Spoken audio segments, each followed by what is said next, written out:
निरंकारी संत बाबा हरदेव की सड़क हादसे में मौत के बाद उनकी बेटी को निरंकारी समुदाय का सर्वोच्च गुरु बनाया जा सकता है। अगर ऐसा होता है तो बाबा हरदेव की सबसे छोटी बेटी सुदीक्षा निरंकारियों की पहली महिला गुरु होंगी। हालांकि संत निरंकारी मिशन ने अभी तक इस फैसले पर अपनी मोहर नहीं लगाई है। निरंकारी समुदाय के मुखिया बाबा हरदेव सिंह जी के निधन के बाद अब उनके वारिस को लेकर चर्चा शुरू हो गई है। सूत्रों के मुताबिक बाबा हरदेव सिंह की 3 बेटियों में से उनकी सबसे छोटी बेटी सुदीक्षा को संत निरंकारी मिशन की कमान सौंपी जा सकती है। अगर ऐसा होता है तो 1929 में शुरू हुए संत निरंकारी मिशन के 87 साल के इतिहास में सुदीक्षा पहली महिला मुखिया बन सकती हैं। दरअसल 13 मई को कनाडा के जिस सड़क हादसे में बाबा हरदेव सिंह जी का निधन हुआ, उसमें उनके 2 दामाद भी गंभीर तौर पर जख्मी हुए थे। कनाडा में इलाज के दौरान बाबा हरदेव सिंह जी के सबसे छोटे दामाद अवनीत सेतिया का भी निधन हो गया। सुदीक्षा उन्हीं अवनीत सेतिया की पत्नी है। संत निरंकारी मिशन के प्रबंधन की मुश्किल ये है कि बाबा हरदेव सिंह जी ने अपने वारिस के तौर पर किसी का नाम तय नहीं किया था।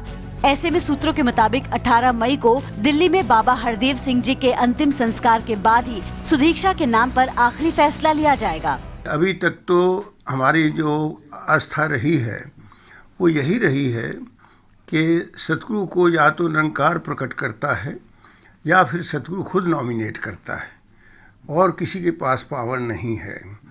लेकिन हम ये जो कुछ भी फैसले हैं ये अभी एक का तो होगा नहीं। सारी साध संगत को कॉन्फिडेंस में लेकर ऐसे कुछ फैसले जो भी होंगे वो आपके सामने आते चले जाएंगे।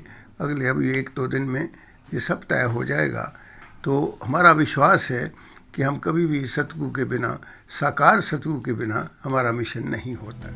आपको बता दें कि अपने जीते जी 62 वर्ष की उम्र तक बाबा हरदेव सिंह जिस संत निरंकारी मिशन से जुड़े रहे, वो खुद को ना तो धर्म मानता है और ना ही किसी धर्म से जुड़ा कोई समुदाय। दरअसल सिख धर्म में गुरबाणी यानी गुरु ग्रंथ साहिब को सर्वोच्च गुरु माना जाता है, लेकिन इसकी मुख्य धारा से अलग होकर 19वीं सदी की शुरुआत में जीवित गुरु को भी सर्वोच्च दर्जा दिलाने के लिए निरंकारी आंदोलन की शुरुआत हुई थी। इसी आंदोलन से संत निरंकारी मिशन का जन्म हुआ। पिछले 36 साल में बाबा हरदेव सिंह जी इस मिशन के मुखिया थे, लेकिन अब उनके निधन के बाद एक नए मुखिया का चयन होना है। निरंकारी मिशन की 27 देशों में 100 शाखाएं हैं। और हम आपको बता दें कि संत निरंकारी मिशन ने उत्तराधिकारी को लेकर एक बयान भी जारी किया है। बयान कहता है, मीडिया में बाबा हरदेव के उत्तराधिकारी के तौर पर कुछ नामों की चर्चा चल रही है। ये बताया जा चुका है कि इस वक्त निरंकारी समाज अपने सदगुरु के निधन से बेहद दुखी है, व्यथित है। भविष्य के फैसलों में कुछ वक्त लगेगा। इस बीच किसी नाम की चर्चा करना सही नहीं होगा, इसीलिए प्रतीक्षा करें।